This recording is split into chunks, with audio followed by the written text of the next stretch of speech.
Yeah, so we'll go ahead and get started. Thank you, Susan. Thank you, David, for coming today to this Zoom seminar about the new export website features in the tool. Historically, David and Susan, have you used like the PDF exporter for doing Tunebooks in the past? Yes, I have a Yes. few of my own, yeah. Okay, great. So I'm going to just do a quick demo here just to kind of remind the people who aren't here what that's all about. When I wrote the tool, and for like the majority of the time, I started this in, I think in January a couple of years ago. The main feature of it was being able to, let's say, open up a bunch of tunes. So I've got like 15 tunes here. And the primary output of the product of the tool was to generate a website. I'm sorry. The primary purpose of the tool was to generate. I haven't had my coffee. Was to generate a PDF file, really. And so there were all kinds of features for the PDFs. You could have title pages and table of contents and index. And for example, I'm doing one here. It's got 15 tunes. It's going to open up here in a second. Goes pretty quick. We end up with a title page, table of contents. We can click on a tune in the table of contents. It jumps to the tune. You can click on the tune and it takes you to the player, and then the player you can play it. And really, that was kind of the main use I saw for the tool was, either just working with the tool for practicing a tune on your computer, or to build one of these PDF files and then send them out to your people in your session group, or post them up on a website where people could download it and put them on their mobile devices. But one of the things that I did very early on is the thing that drives all of this technology that makes it possible to do the PDF files and the clicking on the tunes is there's a whole sharing mechanism in the tool. And I don't know how much you two have used it, but if you ever go to the sharing button here, you can see when you click it, it generates this, what's called a share URL. And this is a big, long URL that actually contains the entirety of whatever's in the ABC work area here, encoded in a way so that if I were to open that URL, it would recreate what you have here. So that was 15 tunes, which is pretty amazing. So for example, if I go to share and I copy this share URL, I could send that to somebody, but I'll just test it. This is just going to like open this. You can see it's like mikelesson.com, ABC Tools, and so on. We test it, and you can see it opens up in a new tab there, and we have all the tunes. So that the actual sharing system contains the actual tunes, contains the contents of the work area.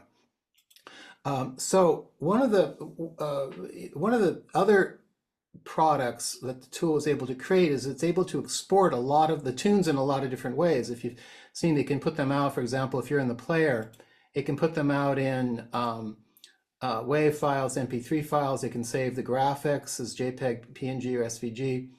And then if you go into the More Tools dialog here, there was even more options under Export All Tunes, where it could go through all the tunes, save each one as an MP3 or MIDI, JPEG, PNG, SVG, various formats. But there were a bunch of functions down the bottom here, particularly this one, Export All Share URLs as JSON.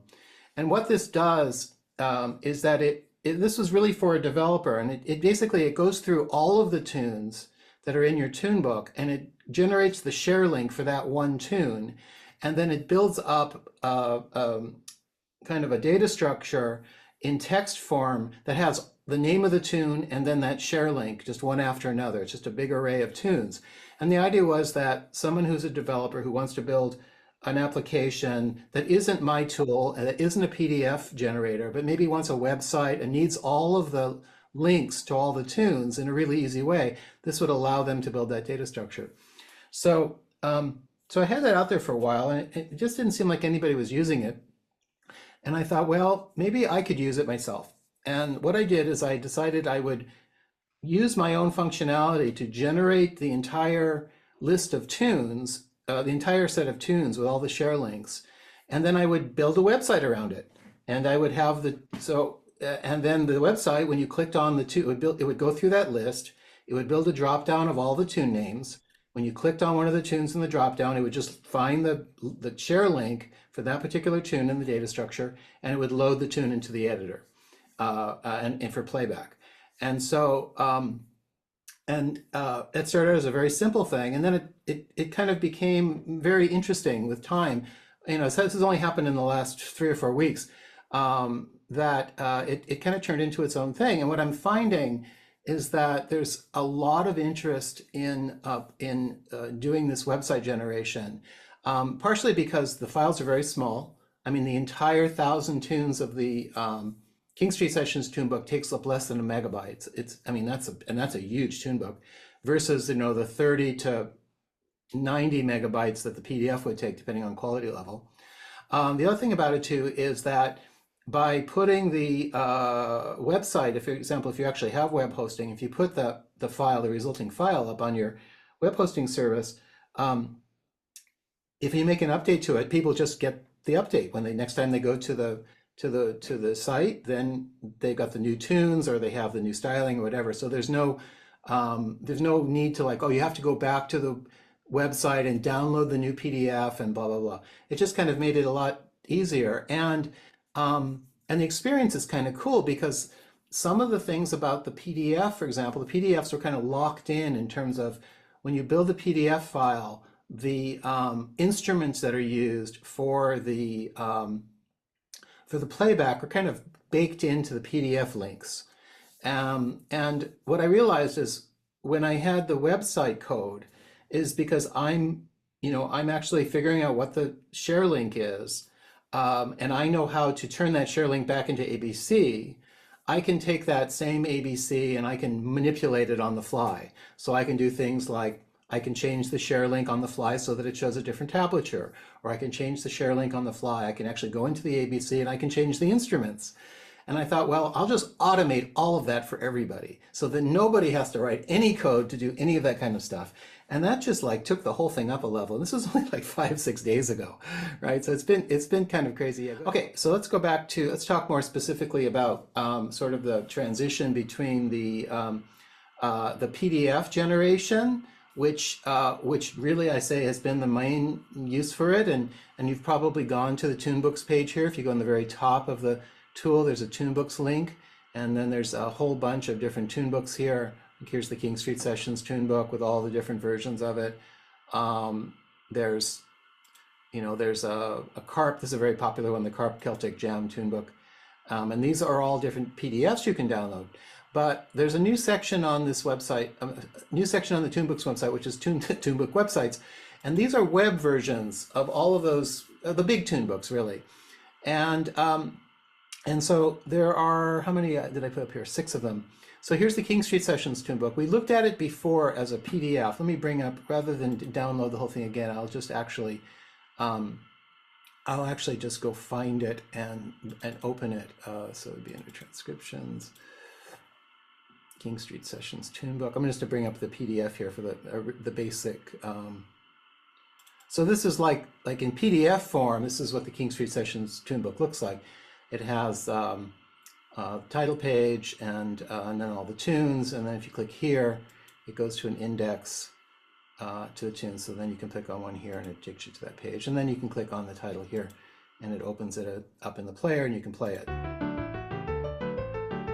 So that's the PDF version of the King Street Sessions Tunebook, and very popular and nothing, great thing. And I still think a lot of people are going to want to do PDFs, but the other option is to now take that same exact ABC source and generate this. And this is a website that the tool generated. Actually, this one has been customized a little bit, but this will give you the general idea.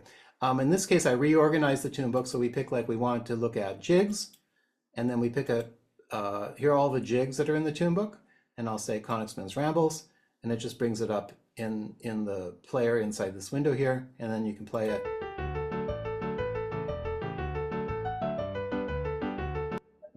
And the beauty of this is that you can change the view of this. So if we wanted to see this with mandolin tablature instead, we just select our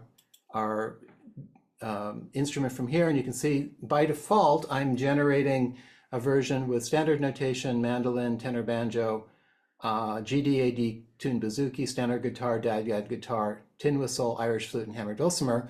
And when you change to one of these other instruments or tablatures, the instrument playback will follow. So for example, when I'm in standard notation, this is piano.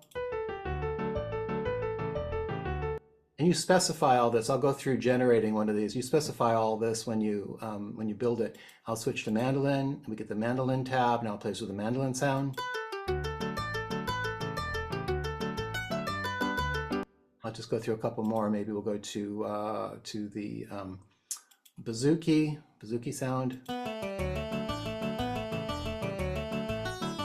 or the tin whistle.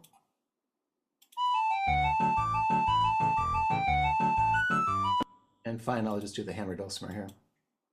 And hammered dulcimer, because it rings so long, I actually mute the chords on it, otherwise it would be just complete chaos.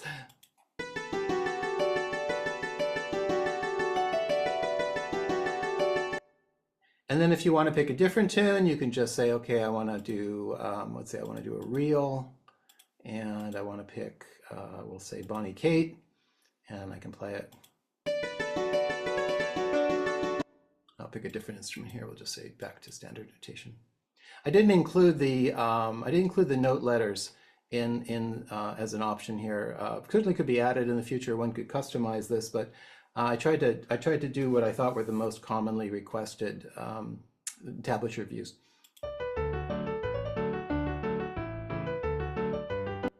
And from here you can do, this is just running, what it's doing is it's just running the tool inside a frame on another website. So this is actually the full tool running inside this area here. One thing I do want to show is sometimes if people have very, very narrow screens, you know, they've got a laptop with a screen like this. Let me get out of some other stuff here that I don't really need. When they load up a tune, they'll say, well, I can't really see much of the tune. And the thing I suggest that people do in that situation is if they zoom their browser out, and it depends on if you're on Windows or Mac. If you're on Mac, which is what I'm on, you can just do Command minus, will zoom out the window, and then if you pick a new tune, you get more of the tune. And the more you zoom out, you know, effectively, the more of the tune you get. This is just for people who have very, very wide and very narrow screens. I'm sorry, very short screens. But you know, they'll often say, well, the music's jumping around, or it's I can't see the tune. The thing is to just play with the zoom level of the browser until it works well for you. And then once you have the zoom level set for your full screen, first thing I'd say is always go to a full screen view if you can, and just zoom the browser out as required. And then once you're actually in this view, you're just in the tool, so everything works. So if you want to run the tune trainer, for example, you just click Start Tune Trainer. This is the thing that plays the tune slowly and then speeds up each time. So it's going to start like at 50%, end at 100%. It's going to speed up by 10% each time, that sort of thing. So you can run the tune trainer from within the website. It gives you a little 5-second countdown so you can pick up your instrument. And so on. It would go through the whole tune at half speed, then it would go through the whole tune at 60% speed, and that sort of thing. So everything that you can do inside the tool, you can do inside the web version of it. But I did want to show a couple of other things here. Because this is running the tool inside this frame, it's there. It's just like using the normal tool. It's exactly the same view. When we come here, it's just like you had clicked one of the tune names in the PDF. This is exactly what you would see. So you can close that player view, and you can actually close this full screen view, and now you're in the tool. You're in the editor. You know, so everything that you can do in the editor normally, you can do in here. But I want to show you something I just added that makes it even, because you could, like, for example, change this to here to names, and you would get the name view. But I want to show you something that's even easier that I added literally this morning, and I think it's just a really cool thing. If we change tunes, we'll go back. We'll go to let's say Broken Pledge.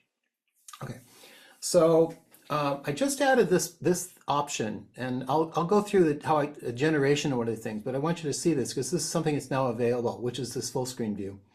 And full screen, all it does is it just takes what you're seeing in the frame here inside this website, and it just loads it into a new tab without all of the top and bottom stuff. So it gets rid of the top display, gets rid of the bottom display. We're just going to click it. Now we're literally like, this is exactly like we had opened this from a PDF file. We are in a full screen version of the tool. We can do all the same stuff we do normally here. And you can work with the tool because you could do a PDF from here. You could do it also inside the frame.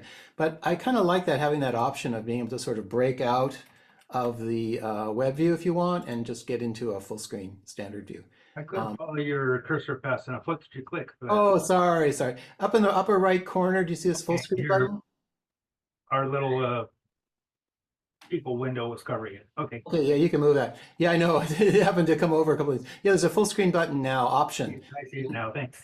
Yeah, and it takes you there. The other option that one can do in the website generation is you can have this little question mark in the corner, and you can have that go to a link. So I have it in my demos. I just have it go to the Tunebook page.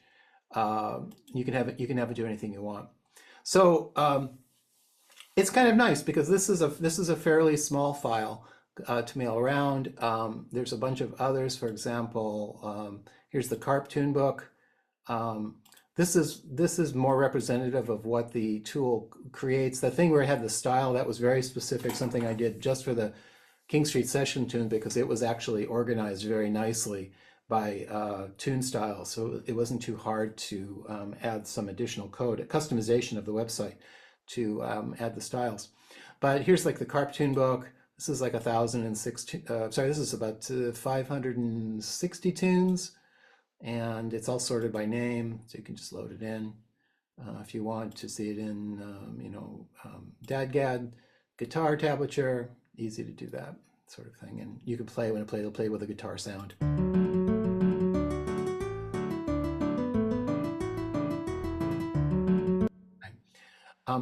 So I want to show you exactly how one creates one of these things, and it's very similar to the PDF generation. I'm just going to close all of my windows, all of my tabs here, and we'll zoom this up a little bit. Okay, so I'm going to open up a Tunebook here. This is our local Cultus chapter. They have a tune learning class. And this is the source code for their Tunebook that they use, and this is normally used every month or so. They have a tune class every week, and every month or so they add more tunes to this collection. And it's about what does it say, 106 tunes currently. It's a pretty nice collection of tunes. Just remember, you can always click this little thing in the corner here, this little arrows that'll zoom up, get rid of this, so you can kind of just look at the tunes this way. So 106 tunes here. And I mean, normally when they go to export it, they would just click Export PDF. This already has all of the, if you look at the top here, they've already added all of the PDF stuff for like the title and the subtitle and whether they want table of contents. So normally they would just like load up their ABCs, do Export PDF, and then generate the PDF. But now, if they want the website version of it, all they have to do is click Export Website. And I'm going to go through each of the fields that are on this dialog here. So these are all of the options that you have when you're generating the website. So for example, you can have a title. In this case, it says San Diego Cultus Tune Learning Tunebook. You can have a subtitle that goes underneath it. And let me bring up one of the existing Tunebooks here, and so I can just show you kind of what corresponds to what. So I'll actually bring up the generated Tunebook here. So we have a title. This is the title. Just to show you the things you can control. This is the title. This is a subtitle. You have this question mark in the corner, which you can have or not have. You have a full screen button that you can have or not have. You have two fields for footer. So you have footer 1 and footer 2. And if you can actually put hyperlinks in the footer, any of these fields. so that if someone clicks it, it can go anywhere you want, because just the way HTML works, it makes it very easy to just add a hyperlink to it. So I put a hyperlink in this second footer that goes to my tools. And these settings here in the dialog correspond to exactly what you just saw. So here's the website title, here's the subtitle, here's what was in that first footer, here's what was in the second footer. And if you make any of these blank, it'll just leave them out. The tool knows how to resize the work area to take up, like if there's no title, it's going to take up more space. It's going to have more room. So you have some control over how much space. Like if you just want a title in one footer, that's fine. You can totally do that. So that's the title, subtitle, the first footer on the bottom. Again, title, subtitle, first footer, second footer. And then we have the background. Now, if you look at the site here, you can see it's got this nice gradient that goes from kind of a green to black to green. And that is all set in this field here. And this could be just a color. It can be a HTML, I'm sorry, styling for websites have a lot of options for colors. It can even be a picture. There's ways of setting the picture. All of the information on this stuff, if you just click the question mark here, will take you to the Export Tunebook website, and it goes through each of these fields, talks about, like, the colors that are available, how to do a gradient. You can just copy and paste right out of the user guide if you want. So that's the easiest way to find these things. So this is going to do a linear gradient that goes from green to black to green for the color. The text is going to be white. So that's going to be for the again, you can see on the site here, this is white, this is white, this is all white, all the text is white. The hyperlink here is white, and that's because this is set to white. I've asked it to add the tablature and instrument selector dropdown. With that in place, it adds this guy here, as well as the instrument changes when you pick one of the tablatures. As a matter of fact, let's just get a tune loaded up here. So we have the instrument selector dropdown. Normally, when it creates a website, you can see that we have, if we close this, you can see it has the arrow here, just like in the normal tool. But if for some reason you don't want people going in and messing with the ABC, or you just want to like avoid that, you can actually disable that and make that not appear. And I'll show you an example of that in a second here. But again, we'll just go through the options. So we have disable, it's called disable access to editor, and all it does is it just suppresses the arrow so they can't get in the editor. Here's the option to add the question mark in the upper left corner, and then what the URL you want it to go to when you click on the arrow. This says add that full screen button at the top right corner. Do you want to have it so that the tunes open in the player, or do you want to have it just so that the tunes open in full screen, and then if someone wants to play it, they actually have to go and click the little play button in the corner? So you have that option. And then finally, you can decide what instrument you want to have the tunes play by default. And this is, if you don't have the instrument drop down, the tablature drop down, this is just what the tunes will play in. If you do have the instrument drop down, this will be what the tunes play in when you have it in standard notation.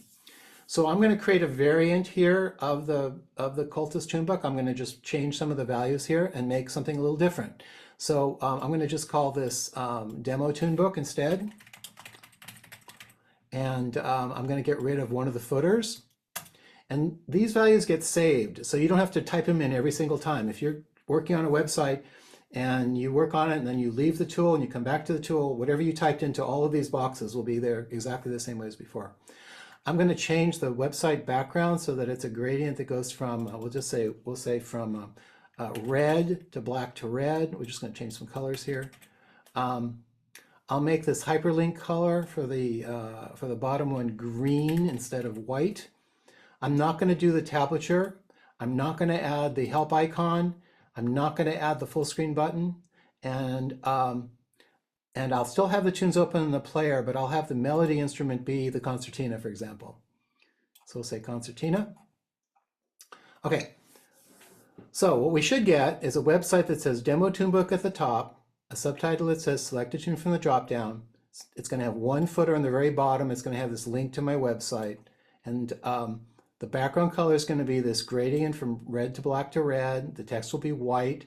The hyperlink at the bottom, this guy here, because it knows that this is a hyperlink because of this. It'll actually detect that that's a hyperlink and it'll make that green. It's not going to have an instrument selector. It's not, I'll tell you what, I'll turn this on. That's going to suppress the zoom arrow so you can't get in the editor. And I'm going to have it open in the player, and when it does, the tunes will play with a concertina for the melody and a piano for the chords and the bass. I'll just say OK, and I'm going to call this demo.html, and it's done. And it's only 78K. Now I'm going to open that site. Look what we have here. It says Demo Tunebook, subtitle. Here's our drop-down with the tunes. Here's the link on the bottom. It's green. We've got that nice red to black to red. When I play this tune, it better play with concertina. Let's see.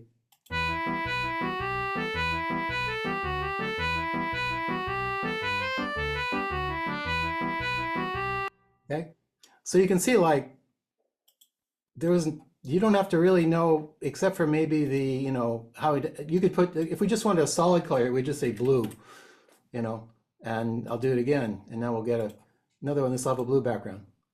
Very, very simple. Let's say, let's go back to, I'm going to recopy that gradient because I like that gradient. You can even have more complicated.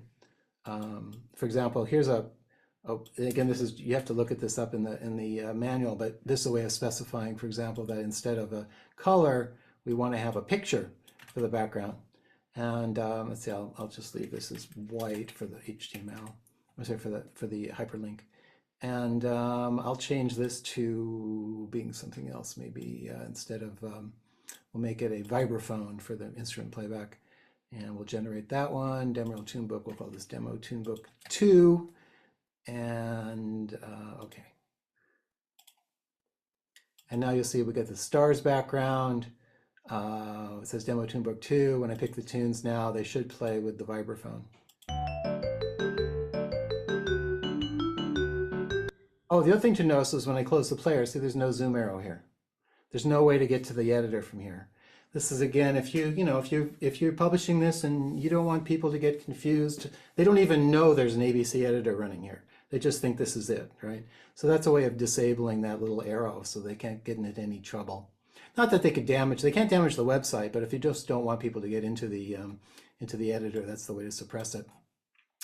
Let's do another one here. So I'm going to go back and grab the that linear gradient information. And again, you don't, if you want to just use the gradients, because I like the gradients, you can see this gradient's pretty simple. It just goes green, black, green. If you wanted more steps, you could have green, red, black, red, green. We'll do this one. I know I'm going a little bit fast, but I just want to show you how easy it is. So there goes green, red, black, red, green. Makes it really easy to make background colors. I'll get rid of that red for going forward. Okay. Again, if I wanted to have, let's say if I did want to have the tablature selector drop down, that's the one that changes between all the instruments. You just check that box. That's it. When we generate it now, I'll set it so that the default, if you don't pick an instrument, the default's going to be the harpsichord, for example. And I'll say OK. And it generated it. And now we have a new one. You can see we now have the tablature display drop down. Pick a tune. If I don't do anything, it's going to be the harpsichord. But when I change to one of the tablature choices, like mandolin, it will change the instrument to mandolin. Or let's say Irish flute.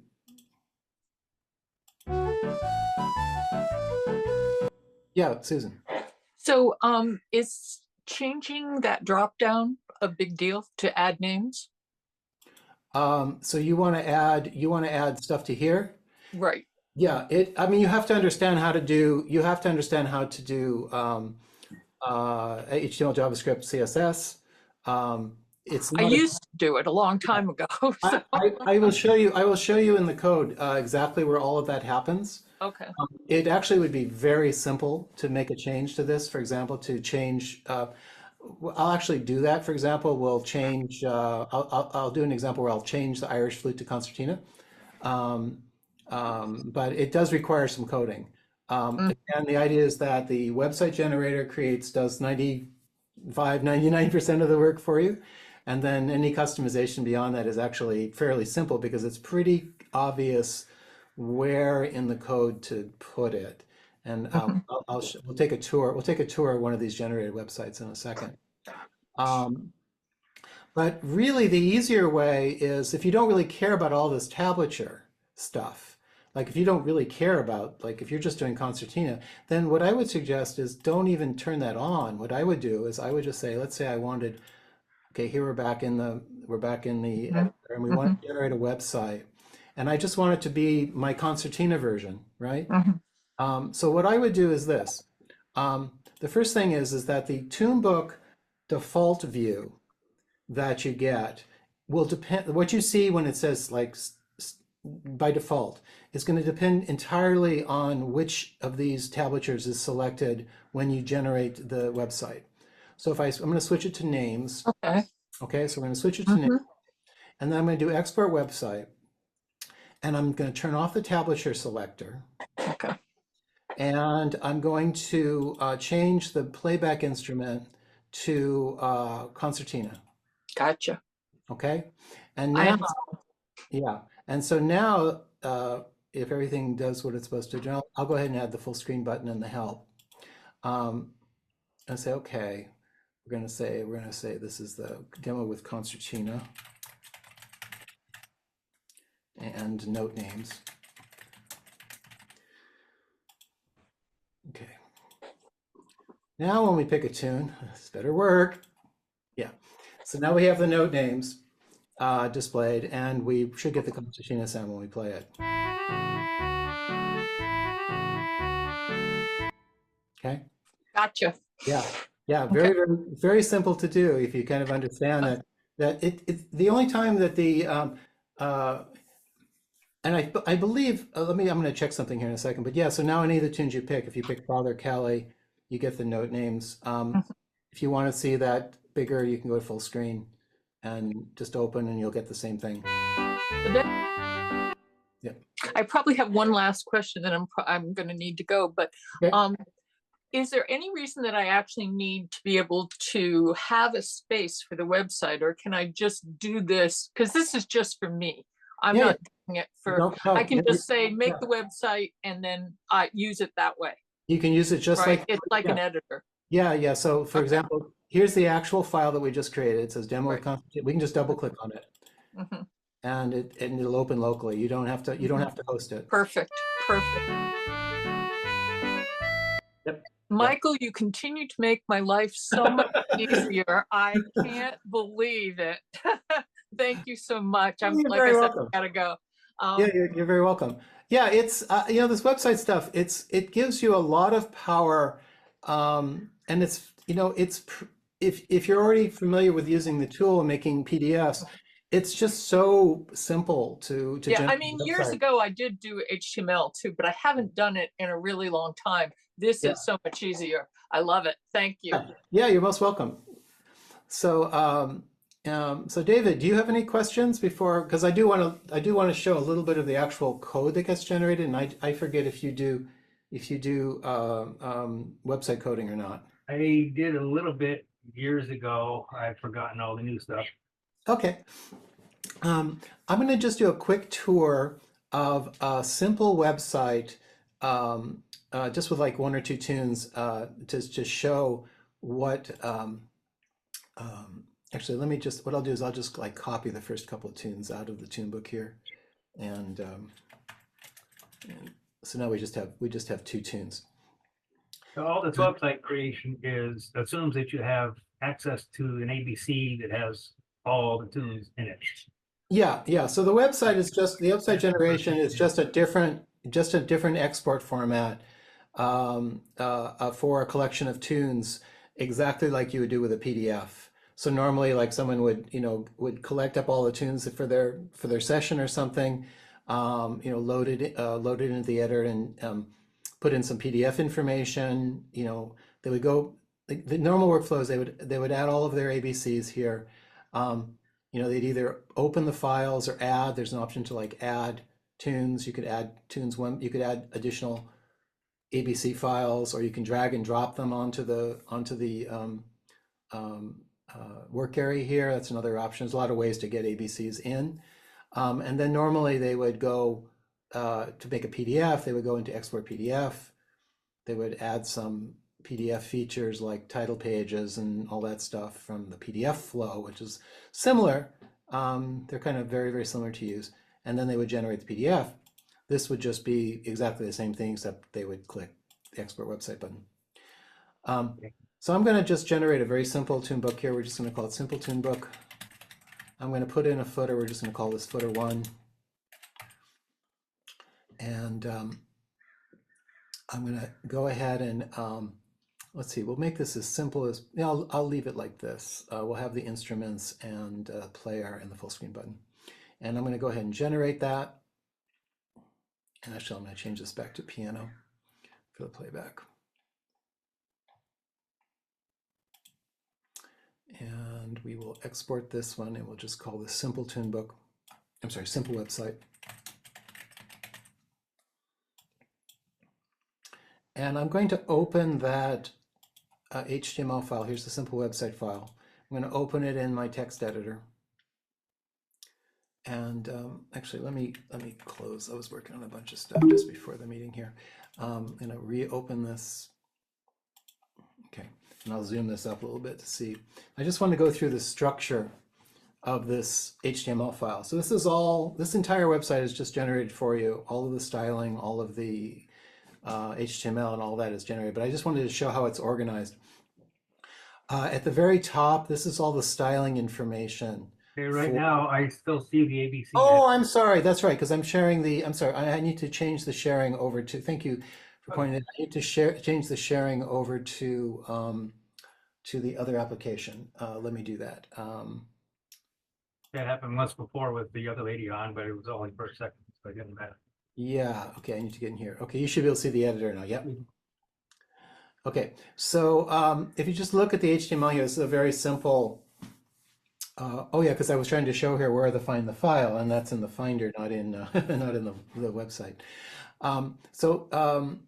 This is the actual code that got generated by the tool for the website, and there's essentially 3 sections. There's the very top, which has the style information, and this gives things like this is where that background gradient is set, and then there's styling for the different. This is the title, so the title uses a 28-point font. And this is the subtitle, which is H2, uses an 18-point font. And this is just all the color information about that gets, for all of the elements. Here's where that full screen button is. This is all the information on the styling of the button. This is the styling of the drop down and so on. So the top of it is all the styling. And you can see there's not a whole lot to it.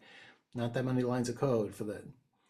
Then that's followed by the actual HTML. And this is the contents of the website. So here's the title, and here's the subtitle, and here's the tune selector, what it says at the very top of the tune selector, and this is the thing that actually ends up containing the application is this iframe, and then the 2 footers. So this is the entire website right here. This is all the HTML that's on the website. Then after that is all of the code that automatically gets run that operates the website. And so when I was talking about like having all the tunes encoded, this is the data structure that gets generated. So you can see here, this is just a big, what's called a JSON.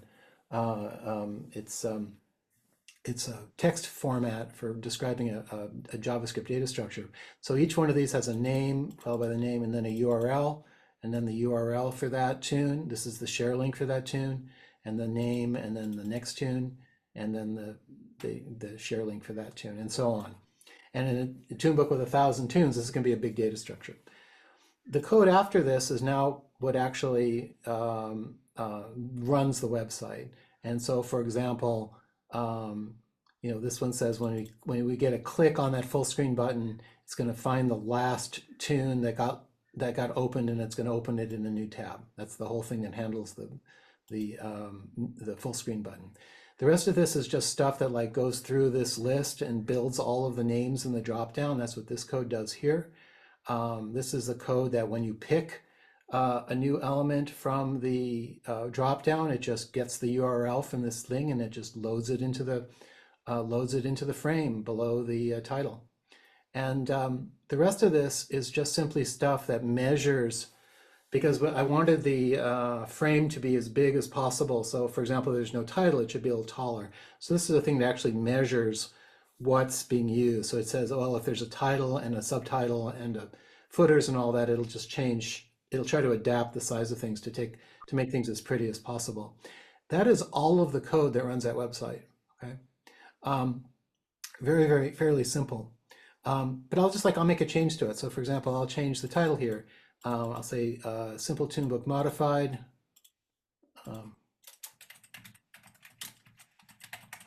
And I'll just save the file. And let's say I'll change the button color here.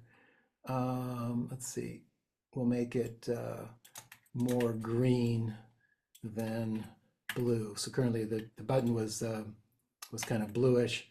And I'm gonna go ahead and go back to sharing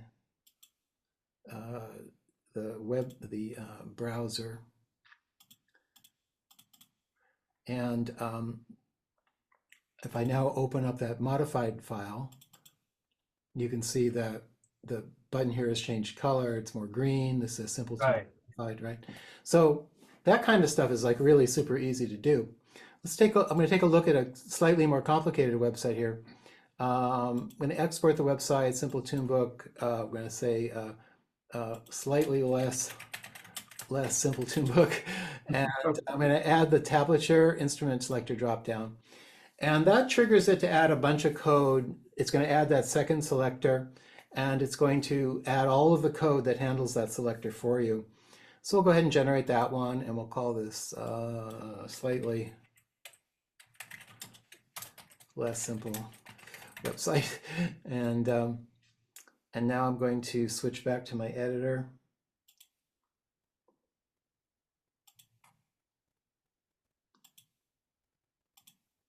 And we'll open up that one. And well, let's see. Hold on a second here. I'll make sure it comes back up as soon as I get it loaded.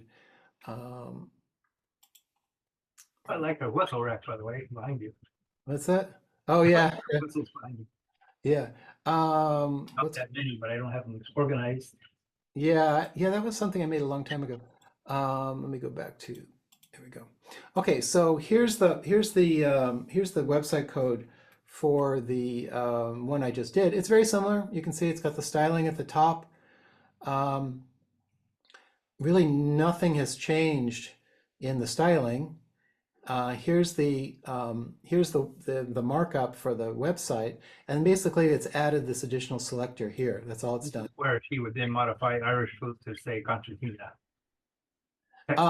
Yeah, so well, I can go through that as well, but I'm going to just show you how this is organized here. So yeah, it's added this select that could be modified. Now this just changes what's shown on the screen. Right, doesn't change the instrument. Just Yeah. It doesn't change how it behaves.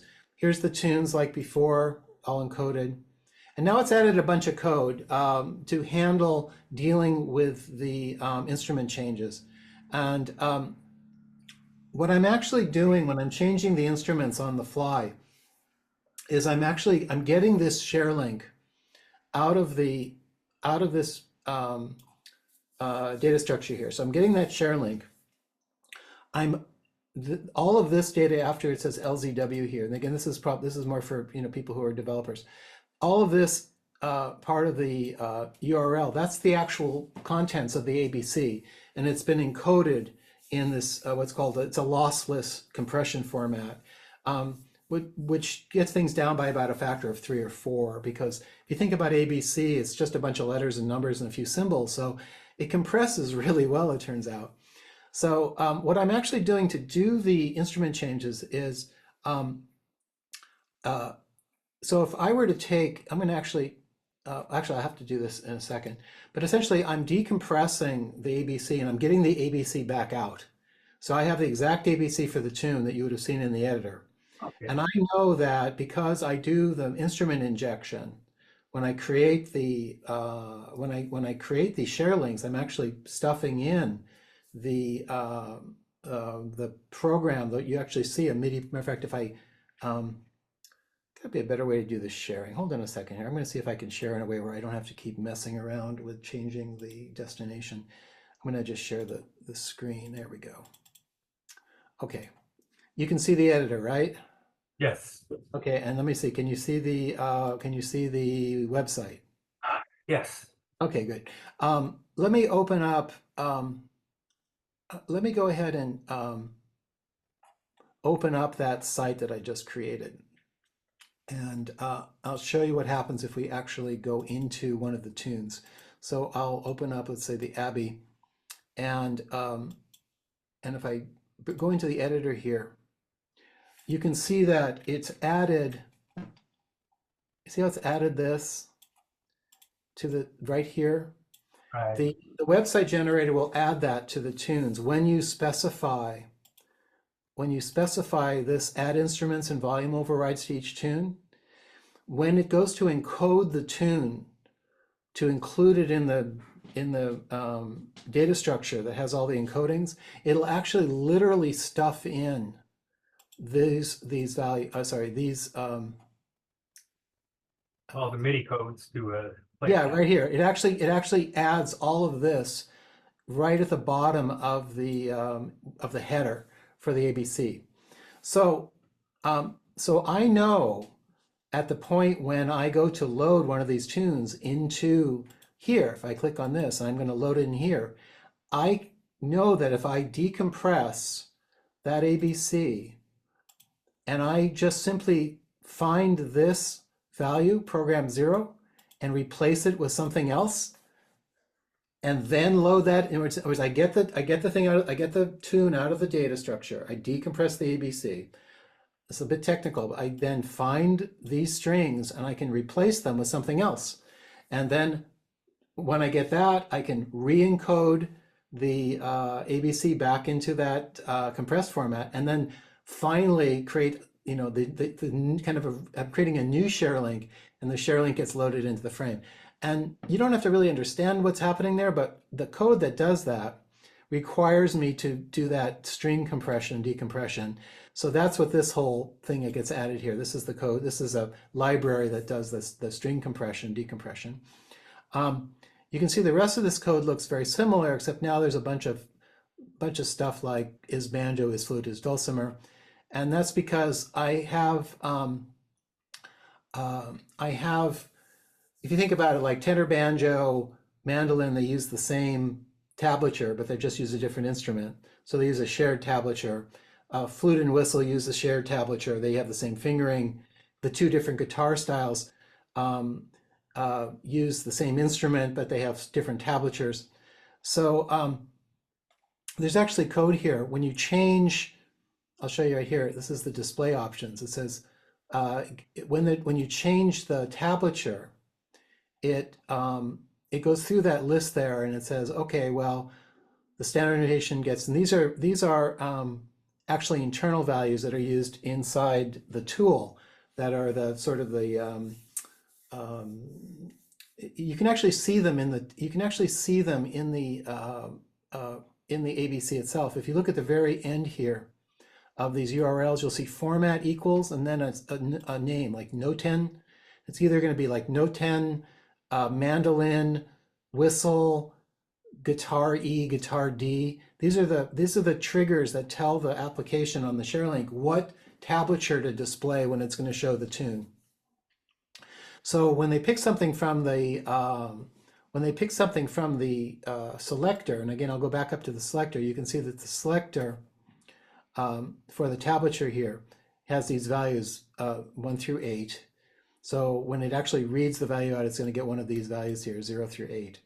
And if we look at this, the handling code for the display option selector, it just says, oh, okay, well, for option 0, we're going to use the notes. For option 1, we're going to use the mandolin style. Option 2, we're going to use mandolin because it's also tenor banjo. But again, I said, before I said, well, this is, we're going to say, is banjos false? Is flute false? Is dulcimer false? And I say, well, I happen to know this is tenor banjo. And those values are used later on. Once I establish the tablature to use, then I have a function here called inject instrument. And inject instrument, it ends up passing in the original URL that was in that list with the tablature style replaced. I'll just go into that function a little bit here. It's not a big deal. Again, you have to kind of know a little bit of the internals of the tool, but essentially this takes in a URL. It decompresses it back down to ABC. And then depending on which tab style is selected, so for example, if it was mandolin style that was selected and it's the banjo, then it's going to replace the MIDI program with the banjo MIDI. Okay. with a banjo one, which I happen to know is 105. Otherwise, it's going to replace it with 141, which is mandolin. If it's GDAD, that's bouzouki. I replace, and this number comes from when we set up the when we actually picked the. Oh, I shouldn't do that from here. Should do that from here. When we picked this value here, this value establishes what gets replaced. So if we had picked like harpsichord, that would say we have a different number we were replacing because it knew that like what was actually in the ABC was a 6 instead of a 0, for example. I use whatever you choose on this one. Yeah. But in this case, I choose piano when I created originally for the. So I always know that the stuff's always going to start with a 0 and I replace it. Same thing for like guitar. I know that for both of these tablatures, I'm going to replace the MIDI program 0 with a MIDI program 24, which is, I believe that's steel string guitar. And I'm going to also add a transpose because the guitar plays an octave lower than the patch. Same thing for whistle. If I know it's whistle, it uses the same tab. I replace the piano with a whistle, otherwise I replace it with flute. And I also know that the flute and whistle patches are a little bit loud, so I turn up the volume on the bass and chord volumes. And finally, for dulcimer, dulcimer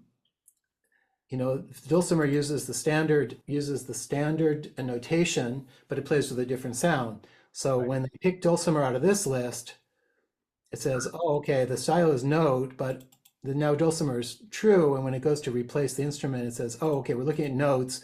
Oh, it's a dulcimer. Okay, replace the piano with a dulcimer sound. And now I'm going to mute. I'm going to actually set the bass and chord programs to mute, which means they won't make any sound. And that's how I suppress the chords. Yeah, I found that I was playing with that carp file. Yeah.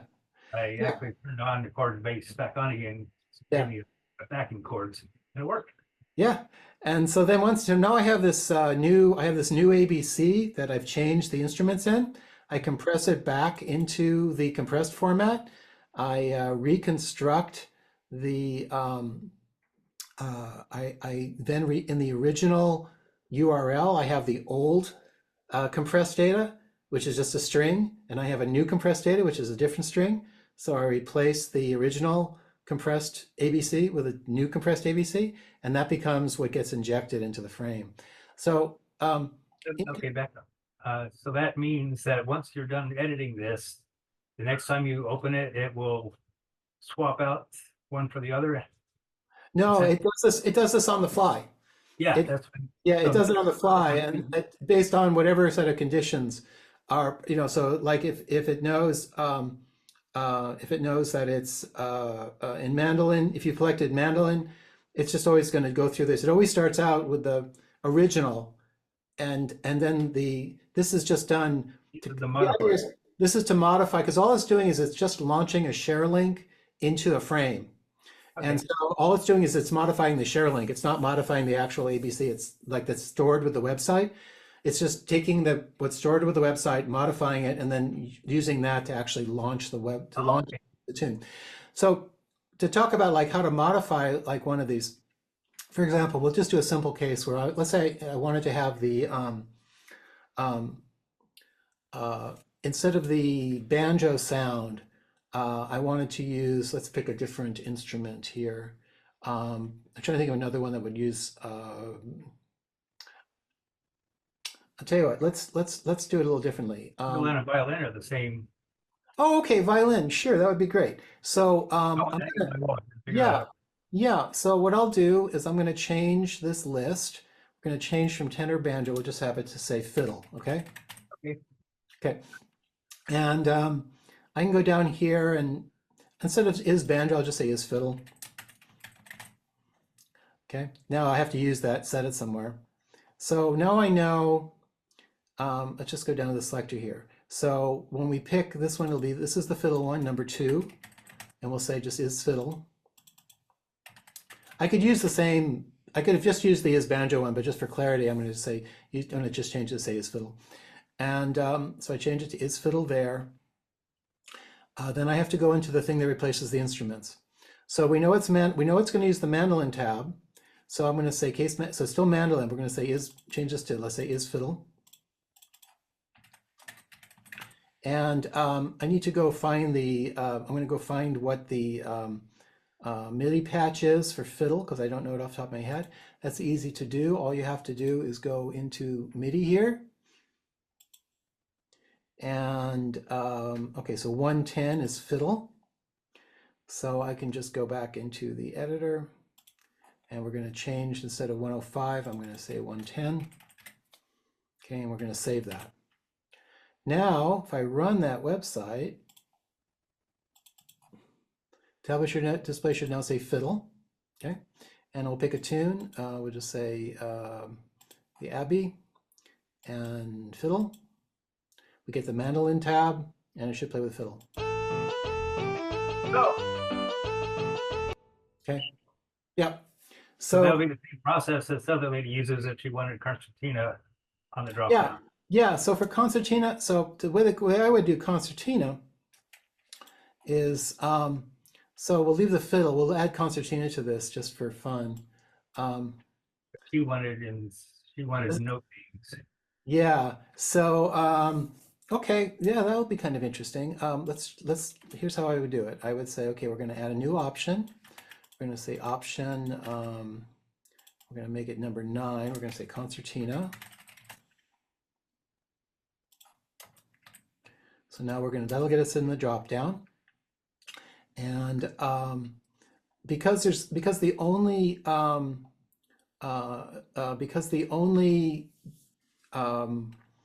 tablature that's going to use that style is the concertina, we don't have to keep track of like any instruments or anything. We'll just say case 9, and this is going to be note names. We'll say concertina. And tab style, I believe, is called, let me just double check something here. I don't know these off the top of my head a lot of times. If I do note names and sharing, it'll just show me. Okay, it's just called note names. There it is right there. Format equals note names. Okay, so, yeah, so all I have to do is change, I'll just say this one to note names. We'll get rid of that Dulcimer. We don't need that. Okay. Okay, so now we know that the tablature being used when we're in Dulcimer is going to be note names. And now we go into the handler here for the tablature styles, and I'll just add a case for note names after this one. This will just be another case for the other style tablature. We'll call that note names, which we always know is going to be concertina. I believe concertina is 133. Let me double check. concertina, I think, is 133. Yeah, right there. Okay, so 133. We'll just say 133. Okay, so again, what did we do? We added, didn't have to touch the styling. That's all fixed. We just added a new option, concertina, with a value of 9. Go down into, now we have to go into the, what happens when they select that. All that happens is we just change the tab style to note names.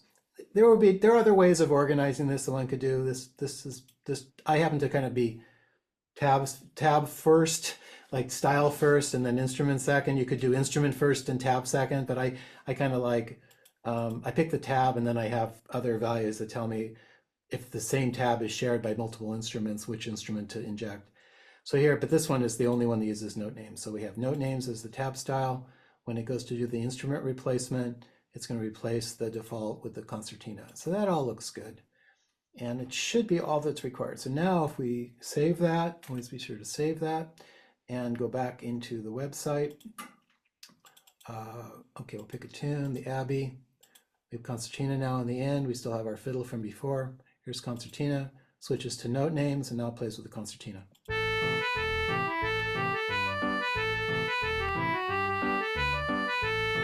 So there you go.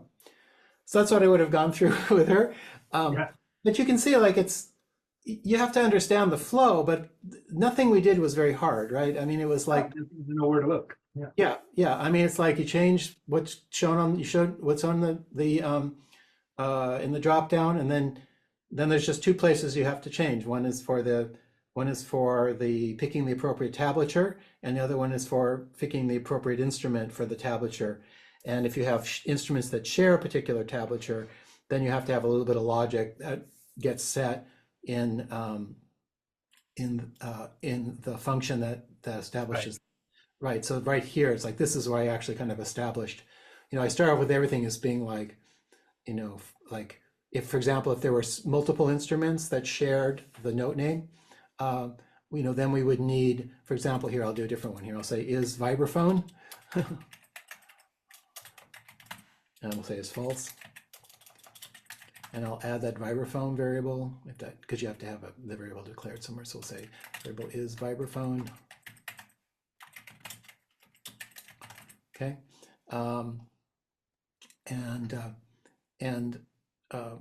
Let me go in, did I add it to the, I forget, did I add it to the, yeah, I have to add it here. So I'll add a new option here. This will be option 10 for vibraphone.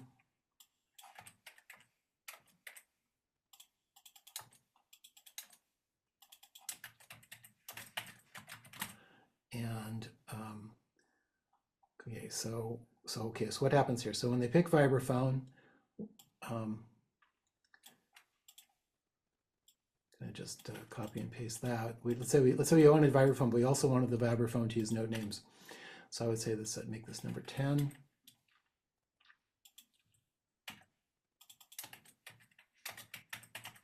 Now it uses note names, but I've got a little flag there, so I can say is vibraphone. Oh, because there's now 2 that use the same. Sure, they use the right.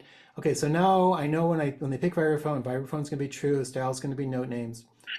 Now when I go into the here, now I need to be able to distinguish. So say it's like if is vibraphone, I'm going to do one thing, and otherwise it's going to be the other, which is the concertina.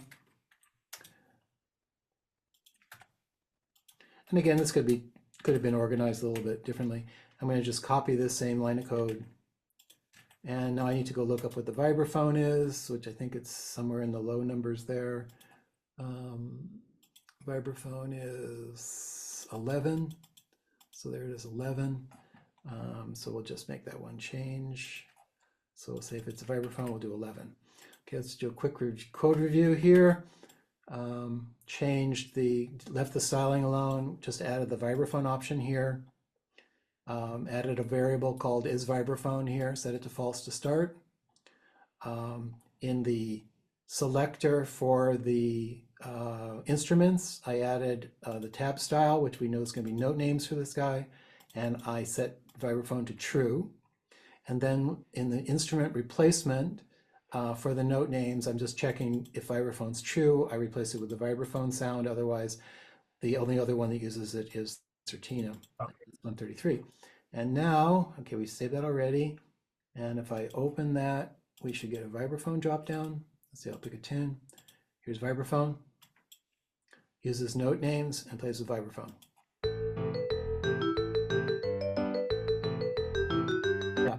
So again, the idea is that the builder does 99% of the work, and then you can expand on it, fairly easily. We did some pretty interesting, complicated stuff there, and it took me, I mean, obviously because I'm familiar with it, but you could see one could very quickly. We added that in what, about 90 seconds, Right. Yeah. So it's a pretty robust, system, fairly easy to manipulate. That's if you want to add the drop downs. I think the majority of people probably are. I think people who are building tune books for like cultist chapters, for session groups, they're going to want to use the default tablature back. If you think about most sessions, they're going to be, it's going to be like, I just want the the standard notation, or they want the mandolin tab, or they want the whistle. That would be probably the most popular, maybe followed by guitar, followed by hammer dulcimer. So they're just gonna, most people are just gonna like, here, I'll just do like another one here. We'll just like open up the full cultist book here, 100 and whatever it is, 6 tunes. I mean, I think most people are just gonna be like, San Diego.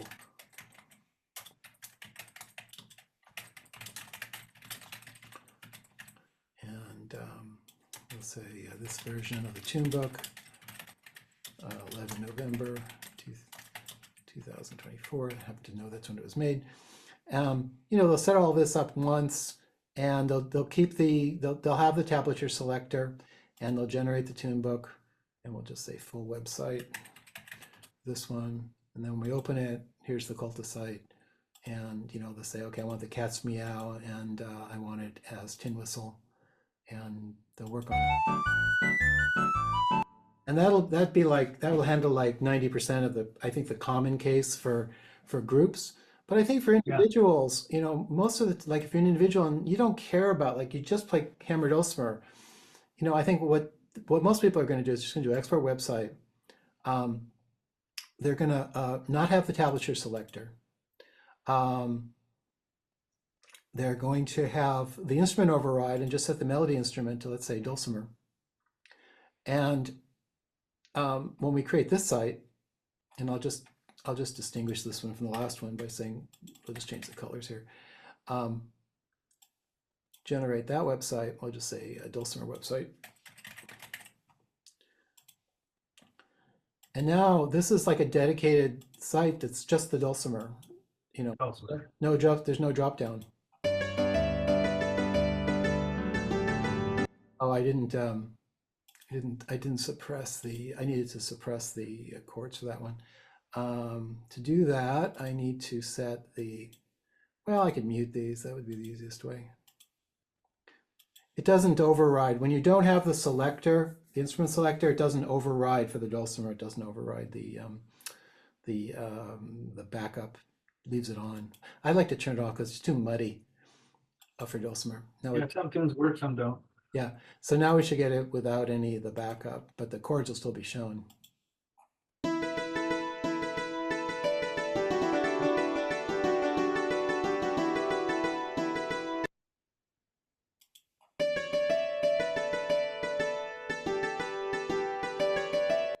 Right, and so I think a lot of people are just gonna, for their personal use, will just sort of set it up, and they'll pick a default, a default sound here. They'll just say export website. Maybe it's not a dulcimer person. They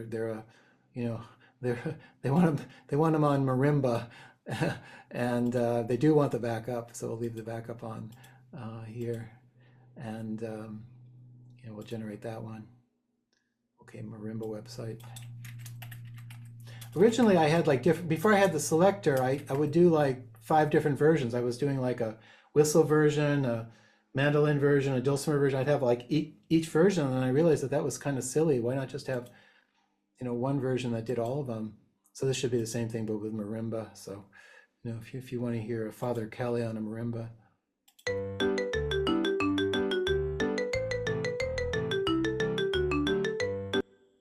And I like the full screen thing now because what's nice is if they want to, they can come out of this, and now it's kind of like they're in a single tune book. So if they close this and go in the editor, you could generate a PDF from this right now. You know, be super simple. Just for the one too, yeah. Yeah, you could do just the one tune. You know, so there's the PDF. You know, or you could export the, you know, you could export the MP3 for it for the single tune if you wanted. If you wanted the, yeah, so for example, if I wanted to, I could play this, I could go to export audio, but you can also do that from inside the here too. Like when you're in the player here, you just want to grab like, okay, like, you're still able to hear that, right? So if I export the audio here, let's say as MP3, and I open that, just waiting for MP3.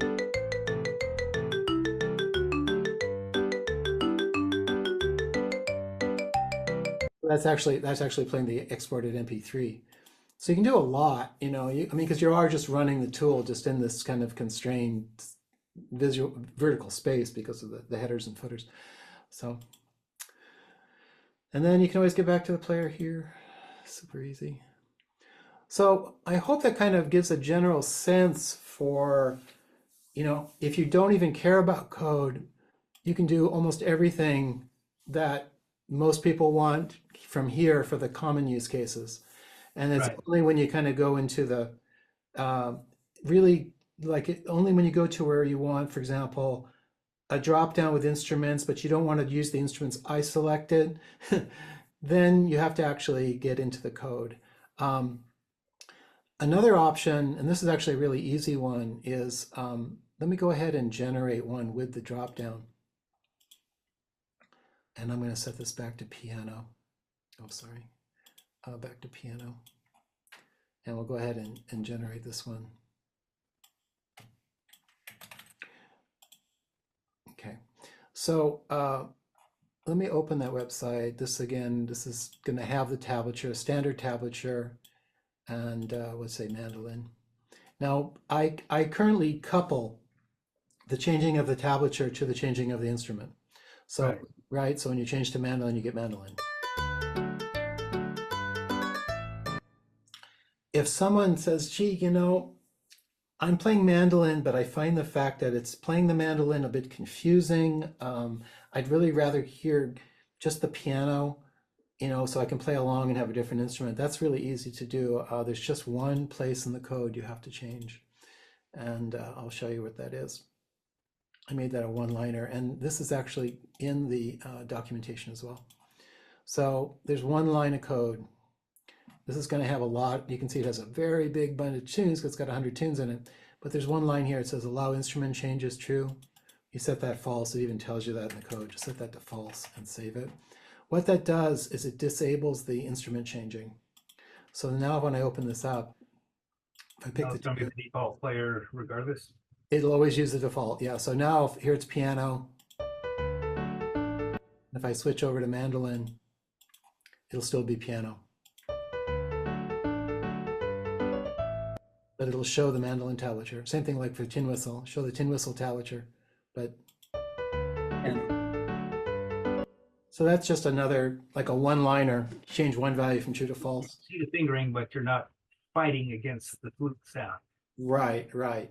So again, the idea, like, you know, the website generator did 99% of the work, and you have to make one line change, and all of that is actually described in the help for the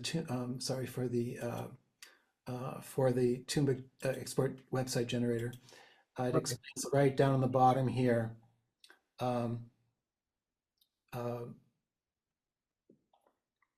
Right here. It says disabling instrument change on tablature change, tells you which line to change. And there's some information here about how you can restrict. If you don't really care, you don't want all of these, and you don't want to add anything new, you can just take values out. You can just delete them from this options table because All the other code remains, you just don't display it anymore. yeah, exactly. It just won't show the other ones, and so it'll never modify. Yeah, and probably someone who wants to do something more advanced between this and when I put this video up, they'll be able to figure it out from there. One thing I do want to show you, this is kind of probably the last thing, is when you're working with the Tunebook, I'm sorry, with the website generation, it doesn't actually do anything with the graphics. Because all it's doing is it's just encoding up the share links for these tunes, Okay. right? And so it never actually, when you're working with the website generation, it never needs to actually ever draw these. And to do the PDF, it does, because that actually puts the graphics on the PDF, right? But for the website, it's not. All it's doing is just creating the share links, and it's putting those in the it's encoding those and putting that on that website data structure. So when you're working with a really big, like if I want to do the King Street Sessions tune book, 1,000+ tunes. Now on my system, if I load up that King Street book, it's going to take it a fair amount of time, because what it does when it first loads up, like if I load up, I'm going to load up like a couple of hundred tunes here. Matter of fact, I'll do this with the O'Carillon set, because that's a couple of hundred tunes. Let's see, tune books. I kind of did this with the CARP ABC. It took about 10 minutes to get them all in. Oh yeah, yeah. Oh, I'll do the CARP one. Okay, so like here's the CARP book. Okay, CARP book's 500 and some odd tunes. You're going to sit there and wait for the spinner, because it doesn't know, it assumes that you want the tunes. And so this is a fairly fast Mac. This is a Mac M1 Studio. But still, it's 500 tunes. It's sitting here. It's going to probably sit for a minute trying to render all those tunes. So it's got the 500 tunes. Pretty fast, pretty fast. Faster than mine, but okay. Yeah, so it's got the 500 tunes rendered, but we had to sit there and wait for it. And then I realized, like, wait a minute, the website generator absolutely doesn't care about any of this generated stuff at all. It only cares about this text, okay? So instead, what you can do is there's an option, sorry, let's clear it. There's an option in the advanced settings. Let's go ahead and update the tool.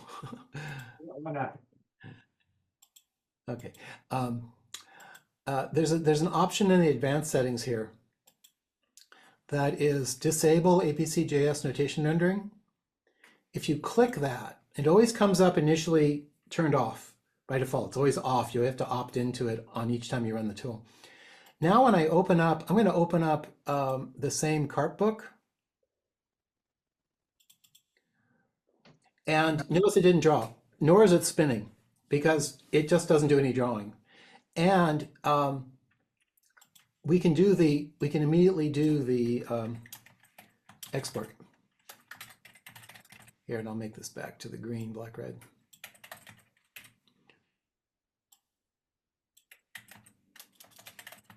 Yeah, we'll make it green, black, red just for fun. And now when I do this export, you can see it's like we're done. And here's the CARP book, 500 and some odd tunes, right? So you only render the song that's selected, you don't have to do it. Yeah, I don't have to render it in order to generate the website. I don't have to render anything. Matter of fact, I'm going to open up the King Street Sessions tune book. Okay, this is over 1,000 tunes, 1,033 tunes. Didn't have to do any drawing. Okay, just has the text. I'm going to export the website. I'm going to call it King Street KSS tune book. And give it a name, we'll just call it KSS. And it's done. So now we have the King Street Session tune book, and we got 1,000 tunes here, right? So turning the rendering off when you're working with large tune book website export is a really nice thing to do. Very, very simple. You just go again, you go into the advanced settings and you check this box here. It says disable notation rendering, and that will dramatically speed up the workflow for working with large tune books. And that information as well is in the help for the Export Tunebook website. It says right here, there's a section that says speeding up the Export Tunebook website flow by disabling rendering. And there's a video that shows that as well. So I just wanted to pass that along and demonstrate that in real time to show that, like, you know, I created a 1,000-tune website there in a few seconds without having, otherwise I would have had to wait for it to render all those tunes. And it totally doesn't need to do that for just the website. And again, if I was doing PDF, yeah, you do actually have to wait for it to render them because it needs the graphics to be able to put them into the PDF file. Yeah. So I think that is everything. Any questions or specifically on the website stuff? And then Not think of anything. It's cool. Okay, I'm going to go ahead and stop the recording. And then if you have any questions about the, actually, I don't need to stop the recording because I'm going to edit it anyway. Are there any other just general, again, that when you reload, notice when I reload, I just reloaded the tool. And again, that's going to be unchecked. It's always unchecked by default. You always have to turn it on. most part you want it. You if want to you see. want it. Yeah, exactly. Otherwise, it would be a bit confusing. So, but anyway, are there any just general questions or things you'd like to see? I'm trying to wrap my head around all this and Yeah. figure out which part is ABC, which part is you, which part is MIDI. It's a bit of a learning curve. Yeah. You know, I've spent a lot of time, I put the link to the spec here for the 2.1 spec. The 2.1 spec is what ABCJS uses. It has some elements of 2.2, but when ABCJS was started, it was like 2003 or something like that. So I use the 2.1 spec as kind of the, you know, what I study when I'm looking up stuff. The problem is that the 2.1 spec or in any of the ABC specs didn't really include information on the playback. It's mostly about the just the formatting of the notation. If you want to see what goes on with the playback, like the MIDI features, that's in the ABC MIDI documentation. There's a link there at the very top of the again, at the very top of the my spec document here, that you can just click on that to take you to this information. The problem, this is very useful. The problem is that ABCJS doesn't implement 100% of what's here, but there's a lot of good information here in terms of just your basic stuff about programs, the bass and chord programs, custom drum parts, custom backup patterns. So, you know, like if you ever get into the more, like for example, we were talking about that G chord off and G chord on, like that's Right. described in here, like right I didn't know if that was part of your code or now that I see it. Yeah, it's part of the ABC MIDI spec. Neat.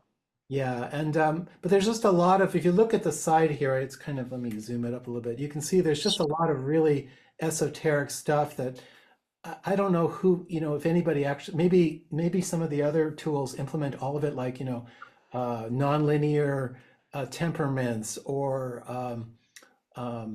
let's see, fermata proportional. And I mean, some of these are just very esoteric.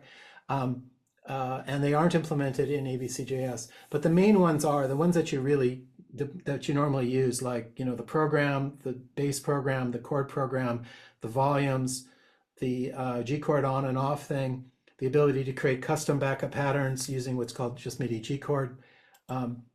That's all implemented in the tool. Okay. Yeah, and that's what most people just if you just kind of look at what's kind of out there generally, that's what you'll find. And then there were things that in terms of playback that were beyond, you know, so for example, I do things like with the way that the swing is done and the way that I time things like grace notes and different kinds of ornamentation. Those are things that were not in any MIDI spec. They weren't in the original MIDI spec. They aren't in the ABC MIDI spec. So we had to invent new syntax for that. And that's why if you look through, if you get into some of the more advanced stuff in the tool, some of it's very specific to my tool. But the idea is that it's provided in a way. For example, let me just actually let me use a different tune here. So for example, like the swinging of hornpipes, I'm going to turn off going to strip the chords out here. So I'll just play this. This is Alexander's, and you can hear how the hornpipes are automatically swung.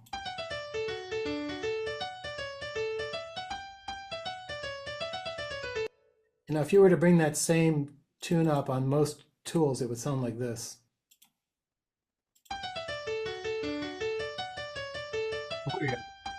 Right. And in my tool, like, I recognize that that's a hornpipe just because you have an R hornpipe here, and I'll automatically swing it. And if you want to specify a swing, there's syntax. For example, if I want to make that a really extreme swing, originally it was like 0.25 was, I think, and these are kind of like ratios. The best thing to do is just play with them. You can kind of hear the difference. So I'll just give you a sensor for, like, here's 0.25.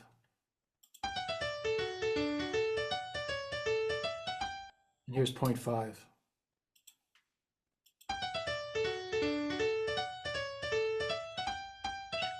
Right, really extreme. It's what it's doing is it's taking pairs of eighth notes and it's changing the timing proportionally by how much it steals from one note to give to the other.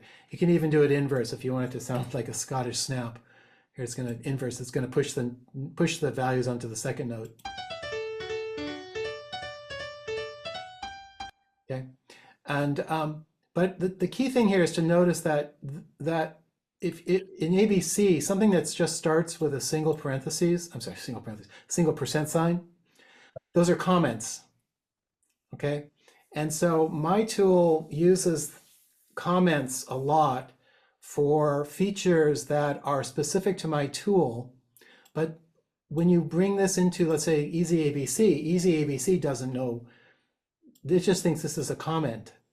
So the tune may not have the swing, but this doesn't break it, right? So anything that's non-standard that I implement in my tools, they're always implemented using a syntax that won't break other tools. And there's a lot of these. If you look in the user guide, there's actually a set of like all of these. These are all, you can see they're all comments, but they're all, like grace duration. This changes like the way the grace notes sound. And here's the swing. And here's features that like. What is Irish rolls, by the way? Oh, yeah, I'll give you an example of that. Okay, so let's find a tune here. Okay. I moved up to Nova Scotia last year, and I'm just starting to learn all these little quirks. So hornpipe. Okay, so let me turn off because this is something that one can. Okay, so there's a setting. There's a setting in the settings that says roles indicated in ABC with the tilde. Use the custom ABC SJ role playback solution. Let me find a good example. Dee-dum-dum. Okay, I'm going to just change this a little bit here so that I can add some roll notation.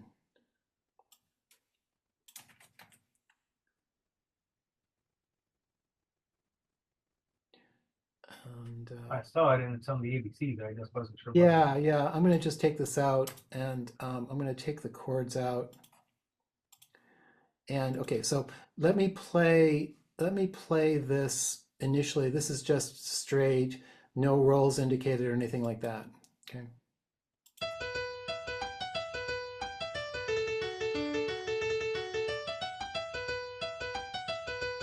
Matter of fact, I'm going to replace that one too.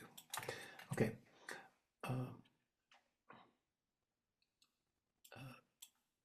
Okay.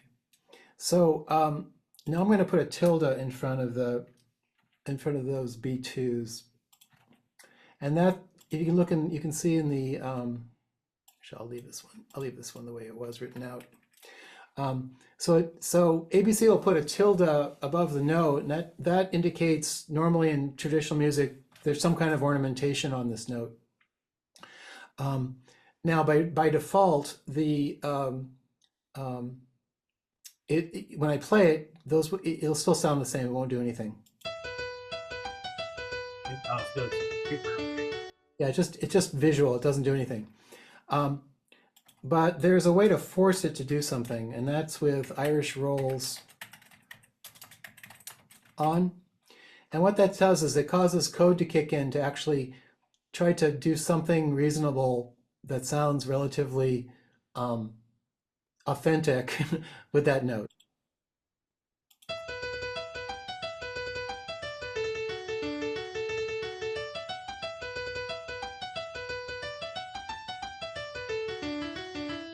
And so it does a da da dee da da da dee and dee da dee and da da.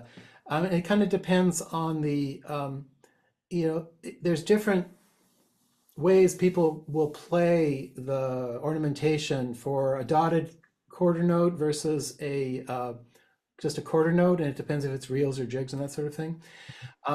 By default, if you just run the tool and you don't make any changes, it's not gonna do that for the tilde notes. And the reason is that the custom solution that I did, it works for most cases, but there's just some music where it doesn't feel right. And so I made it kind of an opt-in thing. If you go into the settings, there's actually a checkbox here, rolls indicated, use the custom. And what this will do is this will effectively turn on Irish rolls on for all the time. Doesn't add it to the ABC, just adds it to the... No, I don't have it there. Now, but the nice thing about this is you can do the opposite. You can say Irish rolls off, and that says, for this tune, I don't want you to use this. I don't want you to play the rolls. So there's some flexibility in that, and this is all in the user guide as well. I generally leave it on nowadays because when I did the custom roll solution, I wasn't convinced it was, I try to make things that aren't 100%, not so much reliable, but appropriate, opt-in.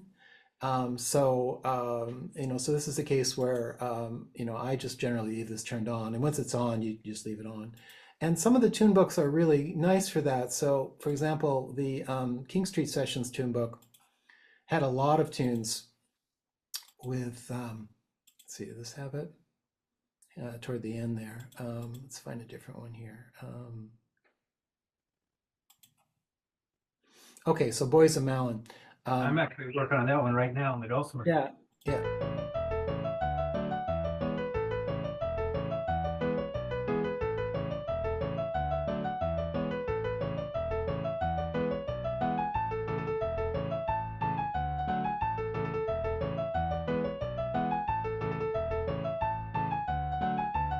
So you hear dee da da da dum da da dum dum. Right. It does a little different rendering on the dotted. And for this one, what I did is we actually close this and look in the ABC. You'll see that I actually injected Irish rolls on into every tune in the tune book because I felt like, okay, this tune book is pretty safe to do that on. So I forced it. So no matter how the user has their options set, I force it on so that it always renders the rolls because I know that these are probably fine. Yeah, so it's just another little option there. Yeah, the Irish rolls are pretty cool.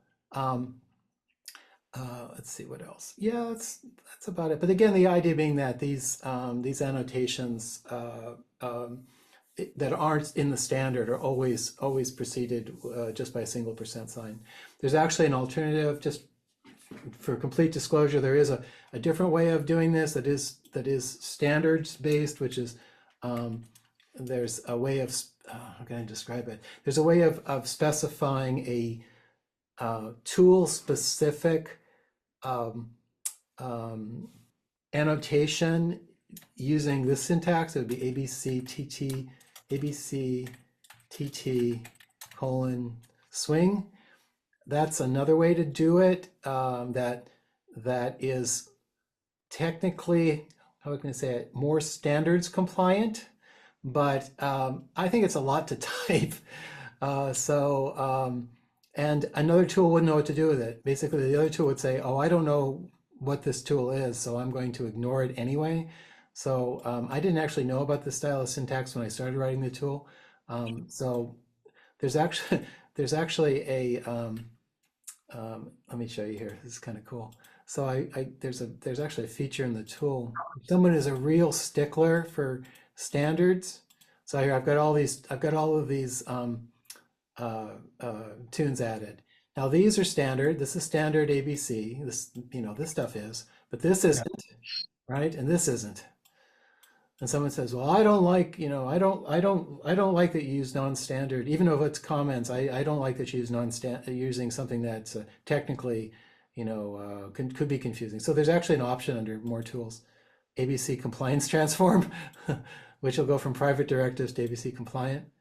And you can see it changed all these to be, Okay. if someone's like really a stickler about it. And strip it out and just added the. Yeah, what happens is when the thing opens up these tunes anyway, it'll turn them back into the private ones. And there's also a tool to go the other way, which will go from compliant to private and it's take them back. So this is really getting into the weeds, but So if you have a compliant player that's not yours. Yeah, I've never really had anybody except in the except in the extreme compliance fringes of the standard complain about. I think it's because once you realize that this is a comment from as far as any other tool is concerned, and that it's my philosophy with all of this is anything that I do private is to do no harm to any other tool. Because people will say that, oh, you got all this non-standard stuff. It's like, yeah, but if you bring it into any other tool, it won't break it. The tune will still play. You may not get Irish rolls. You may not get swing, but it's going to ignore all of the private stuff from my tool, and the tune will still play and it'll still render correctly. And that's kind of my manifesto with all of this stuff, simply because ABC didn't have what I needed to do. ABC doesn't have what it takes to do a table of contents. There isn't anywhere in the spec that says, oh, if you want to add a table of contents, to your PDF, you should add this code. So if you look, like when I do my PDF annotations at the top, you can see those are all single percent signs. Things like add table of contents and then the name of the table of contents or whatever. Those are, again, all private directives to my tool because they simply didn't exist. I'm not going to say 100% didn't exist. Some do. But I decided to just I'm going to just do my own syntax for PDF generation that meets my requirements. And because ABC really, how can I describe it? ABC is a primarily a standard for the creation of notation, and additions to it were made to sort of muddy the water between page layout and just generation of the notation. And ABCJS in particular, which was basically designed to put notation on the web, wasn't built to be a Tunebook layout engine. And so all of the stuff that had to do with the page layout for the pagination for the PDFs, all of that I had to add on my own. So all that PDF generation, none of that is built in APCS. That's all private. I'm using my own PDF generation with PDF generation libraries and ways of manipulating it. And so again, the tunes are very much standard ABC 2.1, but the page layout side of it, particularly for PDF, is going to be private to my tool. But again, if you brought this whole thing into Easy ABC, it would ignore that entire header because it's all comments. So that's about it. Anyway, I think that's probably enough, almost 2 hours here. If you think of anything else, please just shoot me a question on the group and that sort of thing.